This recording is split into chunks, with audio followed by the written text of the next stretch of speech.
बिस्मिल्लाहिर्रहमानिर्रहीम। In this video we will discuss the wound healing. अब जब भी एक वोंड है वो कैसे हील होता है। अब फॉर एग्जांपल अगर आपका कोई टिश्यू डैमेज हो गया या लॉस हो गया, वो कैसे रिप्लेस होगा।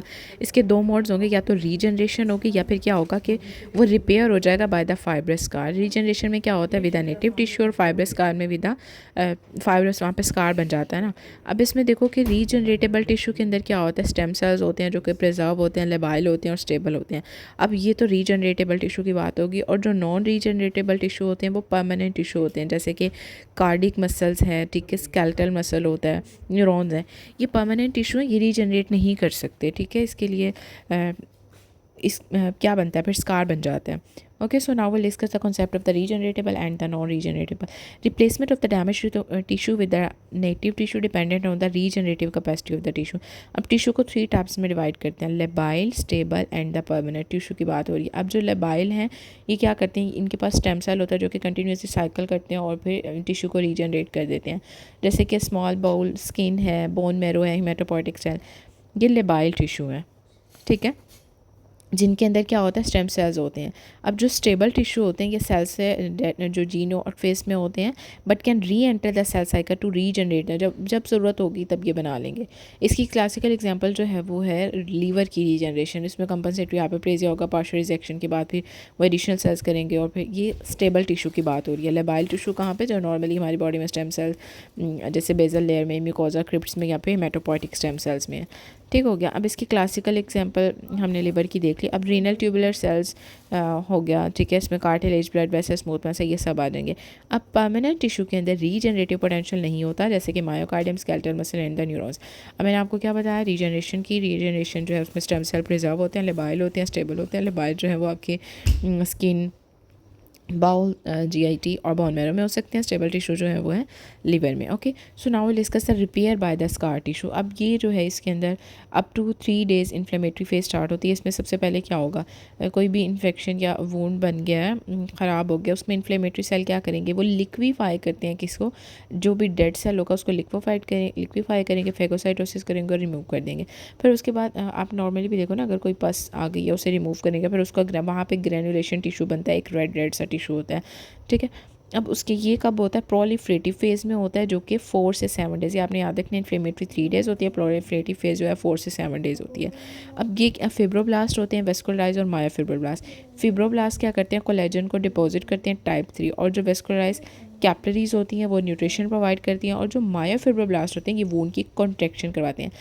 फाइब्रोब्लास्ट क्या करते हैं, कोलेजन की डेपोजिशन करेंगे, मायो जो है वो कॉन्ट्रैक्ट करेंगे, और वेस्कुलराइज टिश्यू जो है वो न्यूट्रिशन प्रोवाइड करेगा, ठीक हो गया।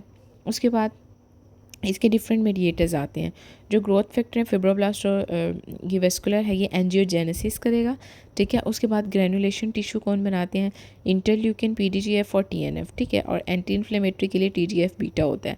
कोलेजन इंक्रीज होगा और वो लेस सेलुलर होता है, फिर उसमें स्कार बन जाता है। पहले हमने देखा रिमूवल ऑफ द डेब्रिस होगी, फिर ग्रेनुलेशन टिश्यू वो 3 डेज़ तक, और फिर 4 to 7 डे।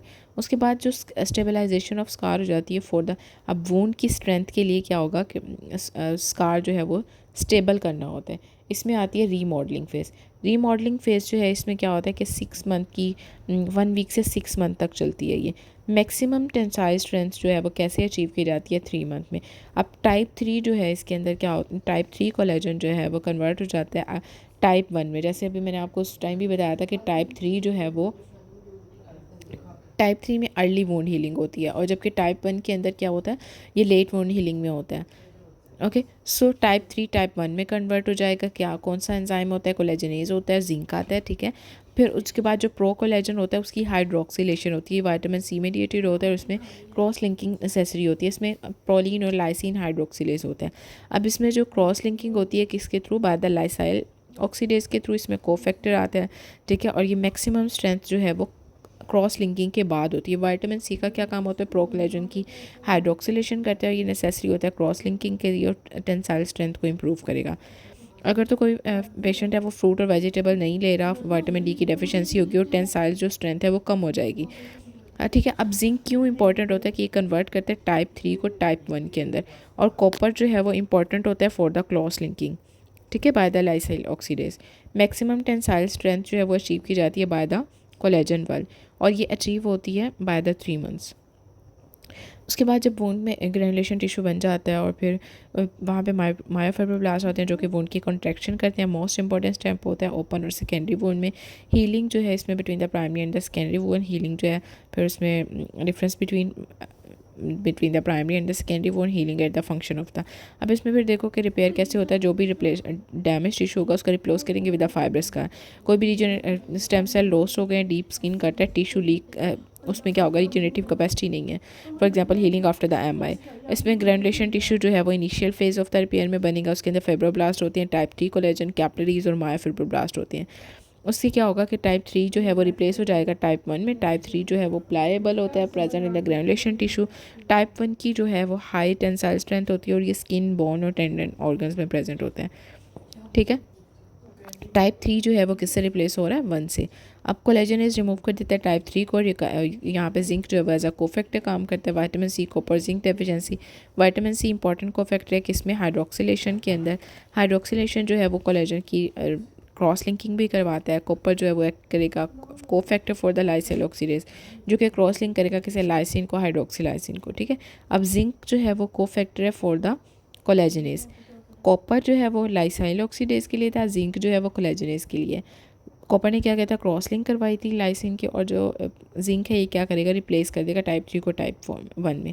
अब प्राइमरी और सेकेंडरी वूंड हीलिंग का बताना चाहिए। प्राइमरी के अंदर क्या होता है, ग्रीन साइज वूंड है, लेसिरेशन है, वूंड आइज जो है इसमें वूंड के एजेस जो है वो आप अप्रोक्सीमेट करते हो और फिर सूचर लगा देते हो, इसमें मिनिमम स्कार बनता है। लेकिन सेकेंडरी वूंड हीलिंग के अंदर क्या होता है, इसमें एजेस अप्रोक्सीमेट नहीं होते, ओपन वूंड होता है, ग्रेनुलेशन टिश्यू बनेगा, फिर स्कार बनेगा, फिर ऐसा ऐसा वूंड कंट्रैक्शन होती है।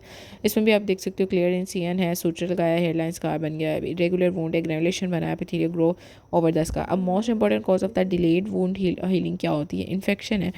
अब कौन कौन से फैक्टर जो है वो डिले कर सकते हैं वूंड हीलिंग को, लोकल के अंदर आ जाते हैं, इन्फेक्शन और फॉरेन बॉडी हो सकती है। इन्फेक्शन मोस्ट इंपॉर्टेंट लोकल में आता है। सिस्टेमिक के अंदर आपको बताना चाहिए डायबिटीज़ मेलाइटिस है। इस्कीमिया होता है मेलन्यूट्रिशन, मेलन्यूट्रिशन के अंदर विटामिन सी, जिंक, कॉपर, इसमें प्रोटीन डाइट आ जाती है। स्टीरॉइड क्या करता है, ये कोलेजन की डेपोजिशन को कम कर देगा, प्रोटीन के कैटाबॉलिज्म को इंक्रीज़ करता है और ये प्रिवेंट करेगा वूंड की कॉन्ट्रैक्शन को। अब वूंड की कॉम्प्लिकेशंस क्या होती हैं, डायसेंस के अंदर वूंड रप्चर हो जाएगा, मोस्ट कॉमन साइट होती है इसके अंदर एब्डोमिनल वूंड आता है। हाइपरट्रोफी स्कार के अंदर क्या होता है, एक्सेसिव स्कार बनता है जो कि वूंड तक ही रहते हैं।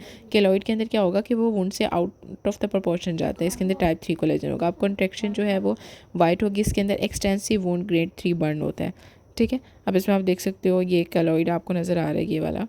ठीक है, उसके बाद है microfilaments help in the wound healing. इसके अंदर सेल की माइग्रेशन होती है, फिर वूंड की कॉन्ट्रैक्शन होगी। अब वूंड कैसे हील करेगा, थ्रू द कोलेजन और द माइक्रोफिलामेंट्स। अब इसमें आपको पता होना चाहिए कि वूंड की हीलिंग कैसे होती है। ठीक है, और इसके फैक्टर्स क्या होते हैं, रीजनरेटिव और स्कार का क्या डिफरेंस है।